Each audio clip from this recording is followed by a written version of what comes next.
Hello, I'm Amy Summers Kopp with Remax Acclaim Properties and the Kopp team, and with Megan Summers Glenn from the Kopp team as well. And we are here today with Eric SPOONMORE, who is the president of the Bloomington Chamber of Commerce. So Eric, tell us a little bit about the Chamber of Commerce. What do you guys do? How do you interact with the community? Yeah, well, thanks for being here, Amy.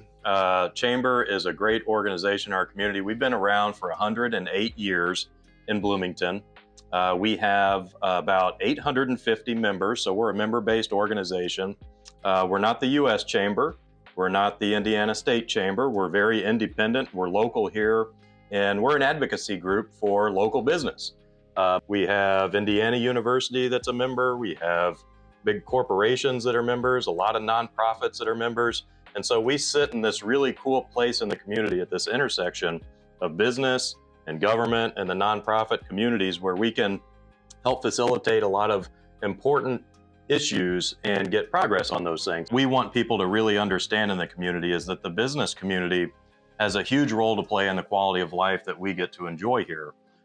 It's not just government that gets to make those determinations. The tax dollars that the businesses generate allow us to enjoy a great quality of life. And so we want to make sure that businesses are represented very well in those conversations about all the amenities that we have here as a community, and just the overall quality of life that we get to enjoy here. And so we do a lot of these events and activities to build relationships with elected officials so that we can get policies in place that will allow business to thrive, because that's what we really want. When we have a thriving business sector, we know our quality of life is going to improve here.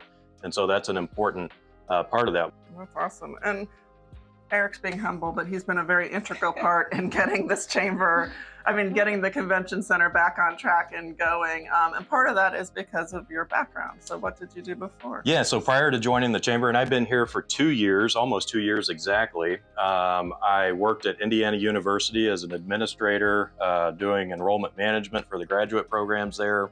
And then kind of simultaneously, I had got involved in government and worked on, got elected to the county council. I served as president of the county council for 2 years. It was a really great experience. So I was able to build a lot of really good relationships with our local leaders. And I think that was helpful and useful as we were kind of talking through a lot of the convention center. So we'll go back to the chamber in a minute, but just more about you. So you want to ask some questions? Yeah. What are some of your favorite things about Bloomington? What do you do with your free time here? Yeah, so we are huge IU athletics fans. We go to all the basketball games. We go to all the football games. My wife and I are both IU alums. We've got a daughter. She's in 6th grade. She's a basketball player and a gymnast, so she keeps us very busy on the weekends with those activities. But, you know, we love to enjoy our downtown. We've got so many awesome eateries and shops that we get to go to, and that's a big part of it. It's nice. My parents just retired and moved to the Bloomington area as well, too, so they get to be around grandkids, and it's nice to have them here as well. We love going out to Lake Monroe in the summertime and spending time out on the lake, and occasionally I try to go out and not make too much of a fool out of myself on the golf course. What's your daughter's favorite place to eat here? You know, okay, so she is a very picky eater, but you know, I'll tell you, Viva Mas is by far and away, and they're great chamber members as well too. Viva Mas is by far and away Ella's favorite place to eat. We probably go there at least once a week. What does she get? It's a burrito with the queso sauce on top, just a bean burrito with queso sauce. And they see her coming and they have it ready when she walks through the doors. So they do a great job over there. I know you are a big goal setter, and so what is your what's your big next goal or your North Star that you are working towards kind of on the horizon for the chamber? For the chamber, yeah. Well, we have internal goals for membership. I would like to see us, I mentioned earlier, we're at 850 members or so right now. We see some churn from month to month, but I would like us to get to a consistent place where exceeding 900 members, and I think we're well on our way to doing that, which is great. We like to see the growth. You know, in terms of community goals, we've got a real crisis of housing right now, and I know that impacts your industry, and it impacts everybody really in the community. We just don't have enough housing. to meet the demand of our workforce and our employers here. And it's holding us back from really, I think, meeting our full potential and prosperity as a community. So again, we want to work with elected leaders to get policies in place and zoning in place that will allow construction of more housing across all price points, whether that's workforce housing, middle income housing, and even the higher end housing. We just don't have enough of it here in this community. And I think it contributes to some pretty inflated pricing of housing. And so to that point, I think sometimes people feel like small businesses are even like individual small one-person companies feel like the chamber may be too expensive for them.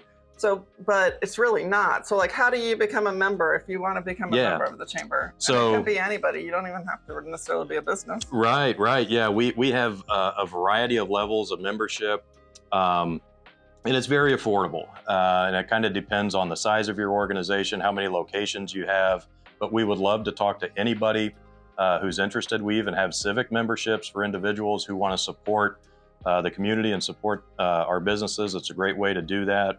Our membership services director, Stacy Bruce, or I would be more than happy to have those conversations. And so that's what we're here working towards every day. We've been doing it for 108 years, and we've always been a champion for progress, and we're going to continue to work towards even more. So I think like bang for your buck, to me as a business person in the community, it really seems like one of the better things. Yeah. You know, and even you guys help promote new members. We do, yeah. We do a lot of ribbon cuttings.